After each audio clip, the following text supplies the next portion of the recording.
Welcome, comrades, to the art of cinema.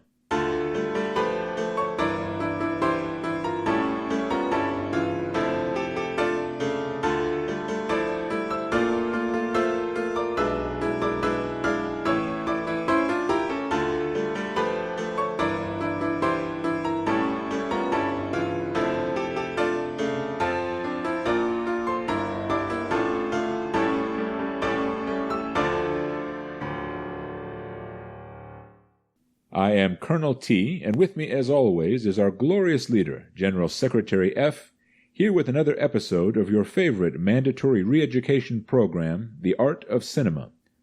We're analyzing American movies from the 1990s and explaining how you, the citizens of the People's Republic of F, are legally required to interpret them.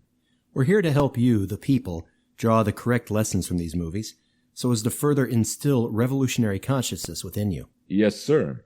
Today's film is called My Fellow Americans. It was released in 4AF, or 1996 as it's called in the USA. So Jack Lemmon and James Garner are two American presidents, and they're fierce political rivals. Jack Lemmon is a Republican and James Garner a Democrat. There's a montage at the start of the film showing their ups and downs as each one wins and loses an election against the other. So we see one of the glaring problems of the American system right from the start. How glorious can the American leader possibly be when he's only got 4 years to establish his gloriousness? Not very glorious at all, sir. It's barely subglorious. Once the story gets going, though, Jack Lemmon and James Garner's time in office is behind them. They are now former presidents, and Dan Aykroyd is the American president. Isn't that something, sir? Dan Aykroyd is the American president. So not only is Dan Aykroyd on a mission from God to get the band back together with John Belushi, it turns out it was Dan Aykroyd who chopped down the cherry tree and then could not tell a lie about it when his father caught him. And interesting about that, he used the wood from that cherry tree to fashion a set of teeth. That was Dan Aykroyd the whole time. Yeah. Dan Aykroyd is the American president. When he was campaigning with William Henry Harrison against Martin Van Buren, his campaign slogan was Tippecanoe and Dan Aykroyd too. Yeah, and remember when Dan Aykroyd was vice president and he misspelled potato? What a dope. With like the E on the end? Yeah, something like that. Yeah, Dan Aykroyd is the American president, so he knew that the Japanese were planning to invade Pearl Harbor, but he let it happen so he could get America into the Second World War. And then, in order to destroy computers and paper files in Building 7, he orchestrated the September 11th attacks. That was Dan Aykroyd the whole time. Typical American president. Yes, it was President Dan Aykroyd trying, and failing, of course, to be America's glorious leader.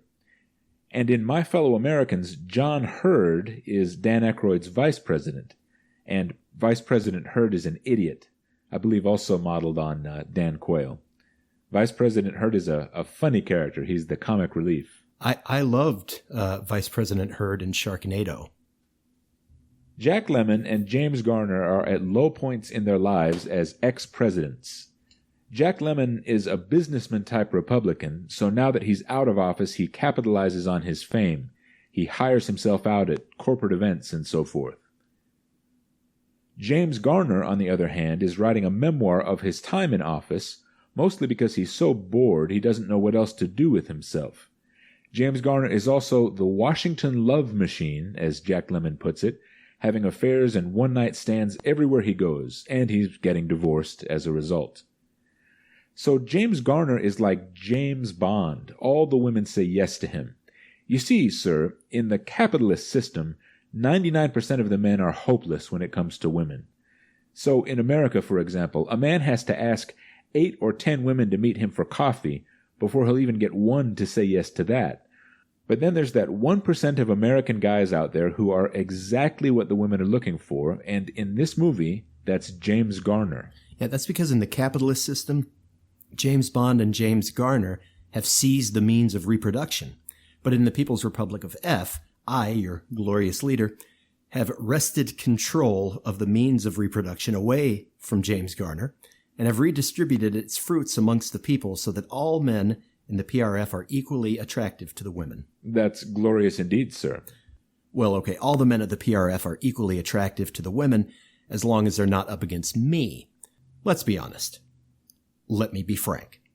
I am far more attractive than the common PRF worker. Our Ministry of Social Engineering has forged equality amongst the men here, so they're all a good 4 out of 10. We took away from the 10s and gave it to the 1s, and now they're all 4s. But if I'm in the room, sorry guys, General Secretary F is easily an 11 out of 10. Dan Aykroyd and his staff learn that the Democrats may have uncovered a conspiracy codenamed Olympia. President Aykroyd's handlers tell him that if the Democrats can pin the Olympia scandal on him, it could cost him the presidency. So the Aykroyd administration decides to pin the Olympia scandal instead on Jack Lemmon. The conspirators in the Aykroyd administration fabricate evidence that President Jack Lemmon took a kickback from a defense contractor in exchange for hiring them for a lucrative defense contract during Jack Lemmon's last year in office. The plot thickens when the conspirators in the Aykroyd administration assassinate the defense contractor they were using as a patsy to try to pin the Olympia scandal on Jack Lemmon. Then they try to assassinate both Lemmon and Garner. They get both the ex-presidents on one of those blue helicopters that takes American presidents from the White House to Camp David, and they've planted a bomb inside. But before the bomb goes off, James Garner realizes that the helicopter isn't on the route to Camp David, so he and Jack Lemmon force the pilots to land, and they get off the chopper out in the middle of nowhere just before the bomb goes off. I can't help but laugh watching American politicians having to jump through all these hoops for something as simple as a defense contract. Here in the PRF, we've got all the defense contracts you could ask for. I've seen to it personally. The way I've seen to everything personally. It's all me, people. I've got you covered. As Jack Lemmon and James Garner, our two former American presidents and bitter political rivals, make their way to Cleveland and try to stay a step ahead of the conspirators who are after them, they start to get to know each other. They realize how much alike they really are, and by the end of the film, Jack Lemmon tells James Garner that if they hadn't spent the past 30 years hating each other over politics, they might have been friends. So a major theme of the movie is that in the end, the Americans are all Americans first. Their shared identity as Americans trumps their partisan differences. Jack Lemmon and James Garner realize that they're so much more alike than they are different, despite their ideological differences as conservative and progressive. And in 1996, when this movie was released, that was a lot easier to believe than it is today. In the 25 years since My Fellow Americans, it's looked more and more like there are two irreconcilable, different Americas. Their partisan divide doesn't look like cooperation and compromise within the same house anymore. It's become two different houses, and the vote is only an attempt to force the views of one house on the other. Let me explain this to the Americans. The difference between America and the People's Republic of F is that in America, you vote first and take orders later. In the PRF, you don't have to waste your time voting. Sooner or later, the Americans, exhausted by their fight over two houses of falsehood, will be able to keep pretending that they don't see the mansion of truth upon the hill above them that is the People's Republic of F. The American people can only hope that their corrupt and fraudulent leadership loses this war of ideological attrition and capitulates before the victorious armies of the PRF cast them down under your despotic, iron-fisted leadership, sir. To end the story, the two former presidents manage to stay ahead of the assassins who are after them, and they uncover the Olympia scandal that President Aykroyd and his administration have been covering up.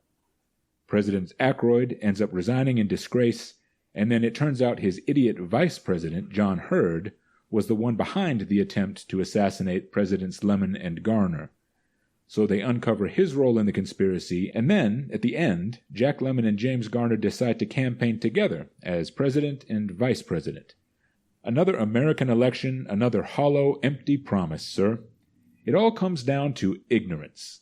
Ignorant citizens elect ignorant leaders, and that's why the Americans keep electing more presidents. But that's where the Ministry of Propaganda of the People's Republic of F comes in with you at the helm, Colonel T. The Americans wander their arid ideological desert thirsting for a solution to their partisan stalemate, And then at last, PRF propaganda guides them to the oasis of atrocitarian dogma. The cool, refreshing waters of PRF propaganda are the epiphany that the Americans seek. And as those waters cure their ignorance, satiating their thirst for true political dogma, the Americans shall realize that your glorious leadership alone will deliver them to the promised land of atrocitarian utopia. And it's a shame, really, that when the victorious PRF armies cast down the corrupt, fraudulent American regime so as to deliver the American people into the utopia of sociopathocracy, it's President Dan Aykroyd that will have to vanquish in the end. Got to like Dan Aykroyd, but you can't make an omelet without breaking some eggs. This has been The Art of Cinema with our glorious leader, General Secretary F. Let us maintain vigilance against the ever-looming threat of an American invasion. You are required to report any non-participation or dissent amongst your comrades. Don't forget to tune in to The Art of Cinema again next time for further discussion of films from the 1990s in your next mandatory re-education session.